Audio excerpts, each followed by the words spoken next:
Pertama sekali, menurut laporan pemeriksa fraud bertauliah global, tempoh pandemik ini dijangka akan menyaksikan lebih banyak ancaman dan risiko penipuan dan penyelewengan kepada pengguna dan juga syarikat.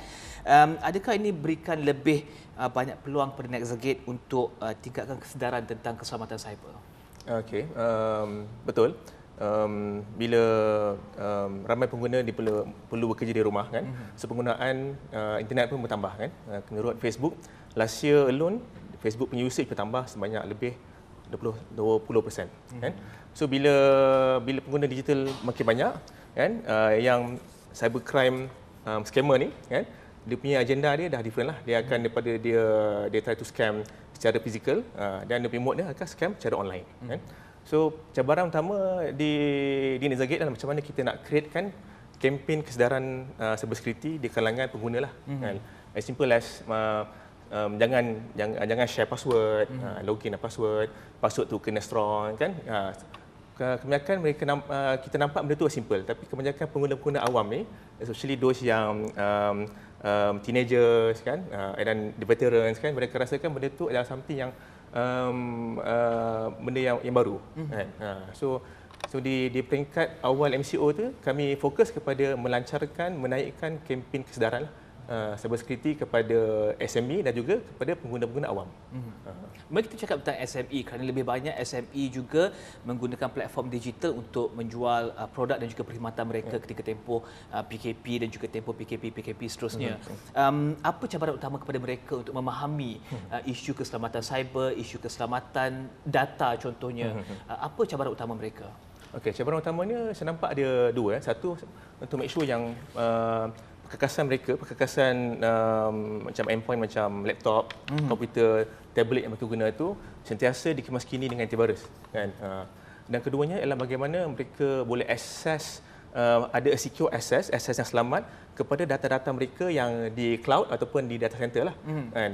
So kedua-dua cabaran ini memerlukan kos, memerlukan tenaga, effort kan. So saya nampak untuk syarikat besar kemungkinan mereka ada bajet besar untuk cybersecurity, tapi untuk SME ini mereka ada kekangan daripada segi nak menaikkan kos untuk cover cybersecurity punya kos untuk itulah. Jadi adakah Nextgate melihat permintaan untuk daripada SME meningkat? Apa perkhidmatan yang Nextgate berikan kepada mungkin SME yang sedikit kecil lagi berbanding dengan SME yang bersaiz sederhana dan juga besar? Okey.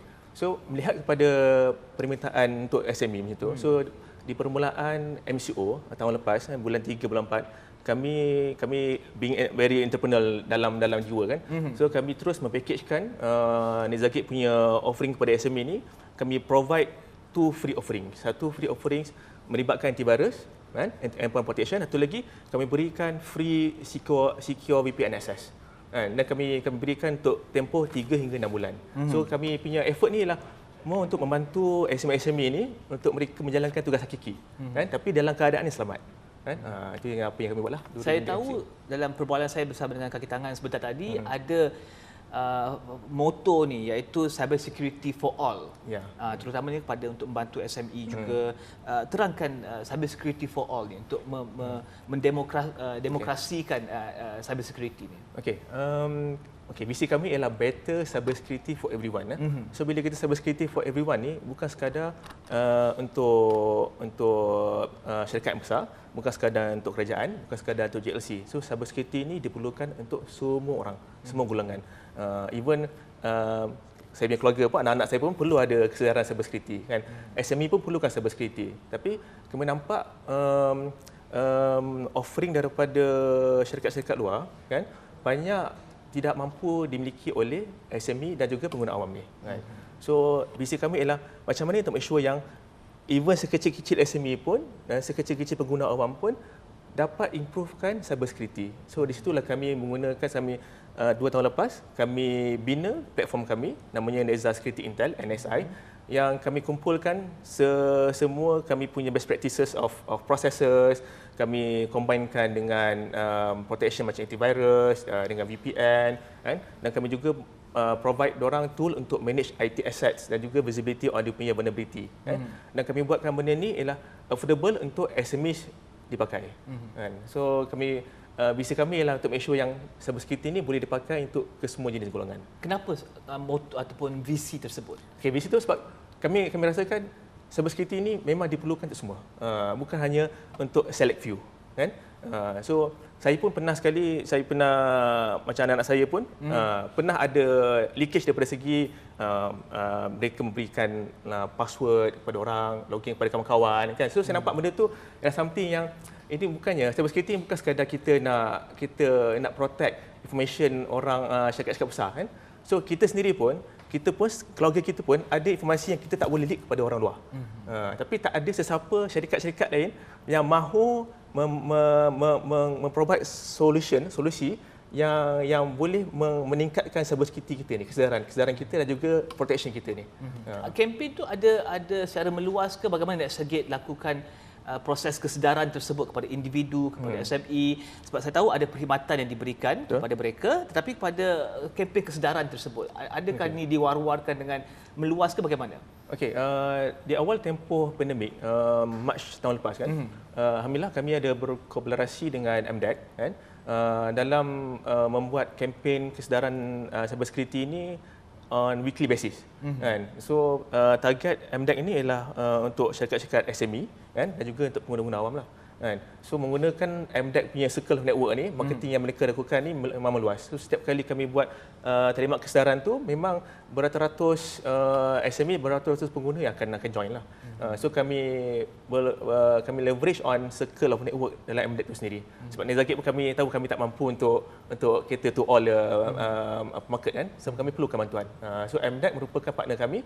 Kami juga ada kolaborasi dengan Cyber Security Malaysia juga untuk meluaskan kempen kesedaran kepada syarikat-syarikat luar lah. Apa rasanya mainkan peranan untuk memastikan keselamatan cyber untuk semua ni? Okey, peranan dia, dia berkait rapat juga dengan misi kami untuk membantu nation building, kan. So bila kita nation building ini ialah kami nak bantu Malaysia ni untuk melonjakkan Malaysia ni ke satu level lagi tinggi lah dalam economic change, kan, untuk membantu Malaysia menjadi digital centric nation.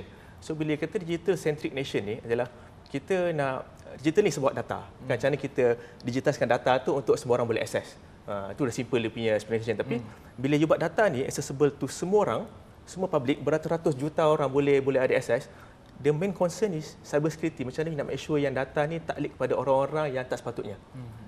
So di nation building, macam mana kita lonjakkan Malaysia ke arah digital centric nation ni memang berkait rapat dengan cyber security. Adakah trend tersebut, trend berkenaan dengan cyber security, kesedaran tentang cyber security, itu berbeza daripada segi negara ke negara di Asia Tenggara? Saya tahu NetSegate juga ada memasuki pasaran ASEAN. Apa yang diperhatikan daripada kesedaran dan juga keinginan untuk menjadi selamat di atas dunia cyber di Asia Tenggara? Okey. Mungkin ramai yang tak tahu, tapi dalam Asia Tenggara ni, Malaysia ni dianggap adalah salah satu negara yang mempunyai cyber security yang quite advanced. And even negara macam Indonesia, kan, macam Vietnam, Filipina menggunakan Malaysia ni sebagai benchmark, kan. So kami nampak keperluan negara-negara macam Indonesia, even Singapore, Filipina dengan ni, keperluan dia tak lari banyak. Tapi kami nampak keperluan tu berbeza mengikut industri. So kalau industri banking, keperluan berbeza. Dia punya requirement akan lagi advance, lagi kompleks, kan. Keperluan macam manufacturing sekarang ni akan requirement on IoT, on ICS, Industrial Control System Network, kan. And on government pun mereka lagilah mempunyai requirement tinggi on cyber security. So kami nampak dalam between negara-negara dalam Asia Tenggara ni tak lebih kurang sama, tapi the requirement of industry itu itself yang berbeza. Okey, kita akan berehat seketika, kembali selepas ini. Saya nak bertanyakan tentang bagaimana NetSegate bermula dan juga apakah visi pada ketika itu dan apakah cabaran pada ketika itu. Kita akan berehat seketika, kembali selepas ini.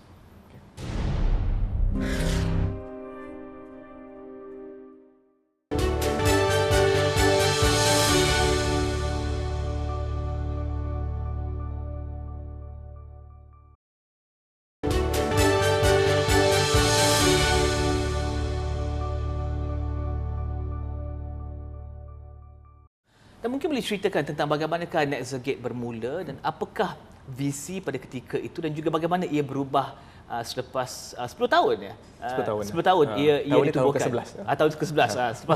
Selepas tahun ia ditubuhkan, adakah visi tersebut berubah, fokus tersebut berubah, bagaimana? Okey, Nezagate ni dilahirkan pada tahun 2010 meaning dah tahun ni masuk tahun ke-11 So secara jujurnya masa awal tu tak ada visi pun. Tak ada visi. So kami masa awal tu kami buat kami banyak explore on solution on network dengan data center lah. Saya punya background masa tu saya on network. Saya pernah jadi network consultant untuk HP, TM dan juga Shell IT lah. Tapi di tahun 2012 tahun ketiga kami nampak bila kami jumpa customer syarikat nampak setiap customer tu mereka ada requirement dalam cyber security. Kita kalau jumpa 10 customer memang ada requirement in cyber security Yang berbeza. So kami nampak trend tu macam nampak ni ada strong trend towards cyber security masa tahun 2012. So saya berdasarkan demand from customer ni, so kami Nezagate ni kami explore pula macam mana kami nak provide cyber security solution to our customers ni. Dan only in 2016 yang kita fully fokus on cyber security. Sebelum tu masih lagi buat cyber security, masih buat network kan. Tapi sebab kami nampak demand tu terlampau tinggi. Kami perlu memfokuskan seluruh tenaga kami ni untuk ke arah cyber security.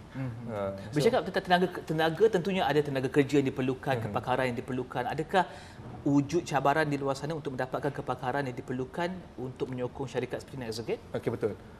Itu adalah salah satu cabaran yang paling tinggi lah bila kita talent dalam cyber security ni, okey, dalam industri ni cyber security merupakan ada 0% unemployment rate.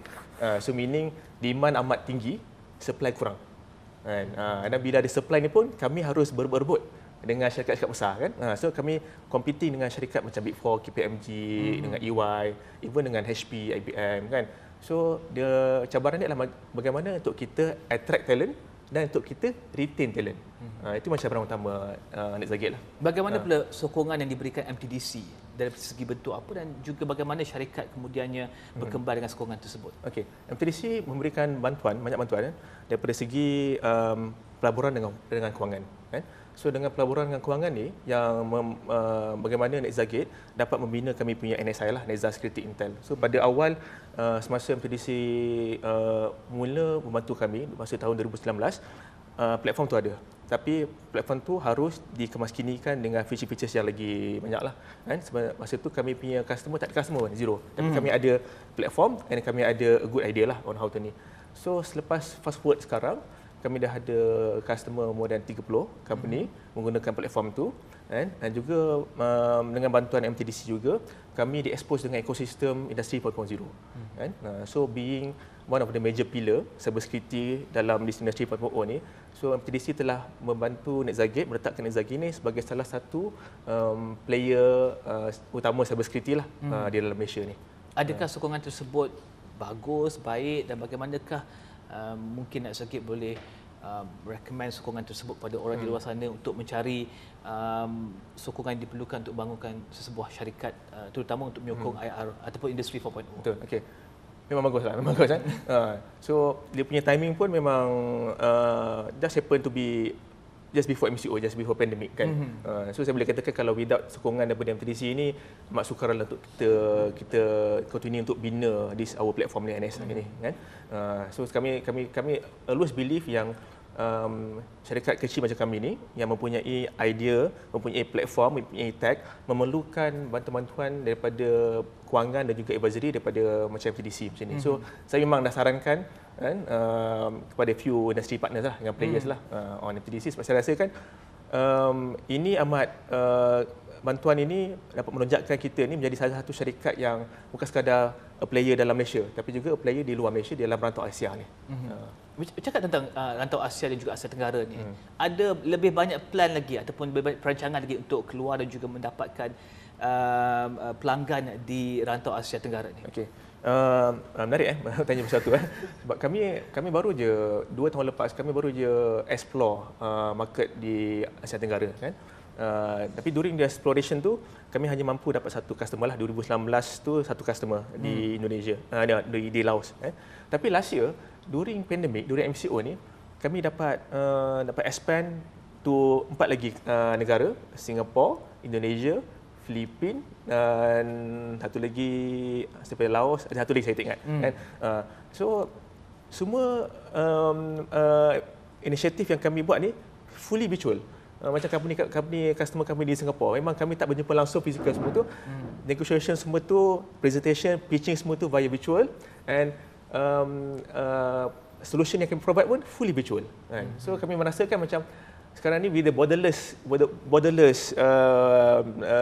kata global lah, become borderless kan. Meaning tak ada separation yang kita untuk kita expand, kita perlu berada physically di setiap negara tu. So kita just make sure that we have to grow our expertise, our tech, and continue to grow our branding and marketing. Dan juga cyber security as a service. Saya nampak tu di website Nexagate, cyber security as a service. Ceritakan tentang ini dan juga bagaimanakah melihat kepada fokus negara yang ingin meningkatkan sumbangan ekonomi digital kepada negara. Apa yang boleh dibangunkan lagi daripada segi cyber security as a service? Kerana mungkin saya tambah sikit soalan tu. Kita dapat lihat setiap hari kita memberikan data kita kepada pihak di luar sana untuk login, untuk check in kepada sesebuah bangunan ke. Dan ini berlaku dengan kerapnya. Jadi adakah wujud lebih banyak peluang untuk cyber security as a service di masa hadapan, melihat kepada jumlah data yang diberikan, data peribadi yang diberikan oleh pengguna di luar sana? Okey. Konsep cyber security as a service ni kami merupakan antara yang pioneer lah saya rasa dalam Malaysia ni yang menggunakan konsep tu. So konsep dia adalah simple. Ialah bagaimana Nexagate memberikan solution cyber security ni asas kepada pelanggan ni on demand, anytime, anywhere. So bila kita anytime, anywhere, on demand ni ialah sekiranya pelanggan ataupun pengguna mahukan cyber security solution, sepatutnya dia boleh dapat within satu app and within few clicks. That's our vision. So bila our vision tu, the better cyber security everyone tu, it gels lah balik. Sebab bila kita nak bina this NSI ni, the NSI ni is supposed to be the super app, the one-stop app for cyber security. So tak kisah you ada problem in anything dalam cyber security tu, you should be able to log in to one app, and all the solutions should be there within few clicks. So itu the definition of cyber security as a service, and our platform is this NSI ni, Nexagate Security Intel. So memudahkan cyber security itu untuk semua dan juga tidak merumitkannya. Betul. Okay. So kami nampak secara konvensional bagaimana syarikat-syarikat nak engage cyber security ni kan, mereka perlu kita dah for solution cyber security yang kalau consulting dia kena engage kita lah the Big Four. Kalau untuk cyber security punya testing kena engage vendor B. Kalau untuk solution kita firewall vendor C, vendor B. Tapi dia proses tu rumit. Proses tu memerlukan 3 bulan, 2 bulan kan. Sometimes these SMEs memerlukan this protection ni instant, very instant kan. Tapi tak ada lagi solution yang di mana yang can provide that instant punya solution kan. So that's tu kami bina that kind of solution. So that ia boleh dipakai bukan sekadar daripada syarikat besar, ia boleh dipakai untuk even to smallest SMEs.